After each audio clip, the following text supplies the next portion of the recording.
సాధారణ కోర్టుకి junior justice కోర్టుకి ఉన్న తేడా ఏంటండి?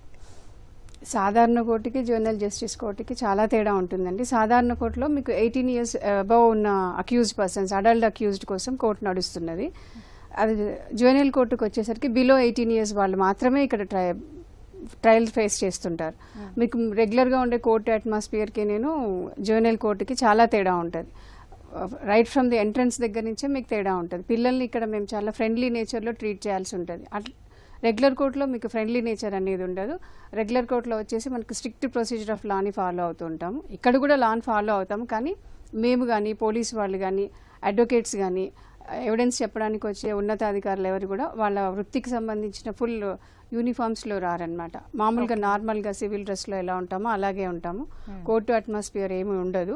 ప్లస్ విట్నెస్ని కూడా జువెనైల్ జస్టిస్ బోర్డులో each witness should be tried in camera proceedings అంటాం. అంటే ఏ వ్యక్తి అయితే సాక్ష్యం చెప్పడానికి వచ్చాడో ఆ సాక్ష్యం చెప్తున్న వ్యక్తి ప్లస్ నేరం మోపబడిన బాలుడు లేదా బాలిక, అతనికి సంబంధించిన లేదా ఆమెకు సంబంధించిన అడ్వకేట్ గారు, ఏపీపీ గారు, బోర్డు మెంబరు, మ్యాజిస్ట్రేటు, టైపిస్ట్, వీళ్ళు మాత్రమే ఉంటారు. అదే రెగ్యులర్ కోర్టులో అలా కాదు. రెగ్యులర్ కోర్టులో ఎవిడెన్స్ నడుస్తున్నప్పుడు మిగతా వాళ్ళందరూ కూడా ఉంటారు. మిగతా అడ్వకేట్స్ ఉంటారు, పోలీసులు ఉంటారు, వెయిట్ చేస్తున్న పబ్లిక్ ఉంటారు. అక్కడ మనం స్పెసిఫిక్ ఈ కేసులో మాత్రమే ఇన్ కెమెరా జరగాలి, పోక్సోలో మాత్రమే ఇన్ కెమెరా జరగాలి అని జడ్జి గారు ఏమైనా డైరెక్షన్స్ ఇచ్చిన వాటిలోనే లేదండి. పేరెంట్ కూడా నాట్ అలౌడ్. అబ్బాయి ఉంటాడు కదా, జువెనైల్ సిసిఎల్ ఉంటాడు, అంటే child in conflict with law అంటాం. ఇక్కడ రెగ్యులర్ కోర్టులో అయితే అక్యూజ్డ్ అంటాము.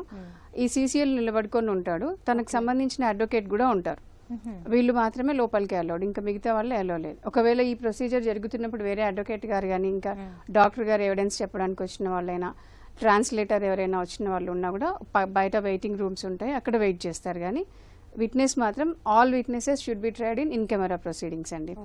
ఇంకా రెగ్యులర్ కోర్టులో మనము శిక్షలు వేస్తాం లేదా ఫైన్స్ వేస్తాం అక్యూజ్డ్కి. అదే ఇప్పుడు బాలల కోర్టులోకి, మా కోర్టులోకి వచ్చేసరికి మాత్రం వీళ్ళలో పరివర్తన తీసుకొచ్చే విధంగా వీళ్ళకి శిక్ష అనేది ఉంటుంది. దాన్ని శిక్ష అని అన్నాం, కానీ వాళ్ళకి ఇచ్చే పనిష్మెంట్ కూడా వాళ్ళలో మార్పు రియలైజ్ అయ్యి నేను ఈ నేరం చేశాను కాబట్టి నాకు ఇట్లాంటిది ఉన్నది అని కమ్యూనిటీ సర్వీస్ అని కానీ లేకపోతే ఏదైనా వొకేషనల్ కోర్స్ నేర్పించడానికి కానీ తనకి ఇచ్చే శిక్ష కూడా తన ఫ్యూచర్లో తనకి యూజ్ అయ్యే దానిలాగానే ఉంటుందన్నమాట.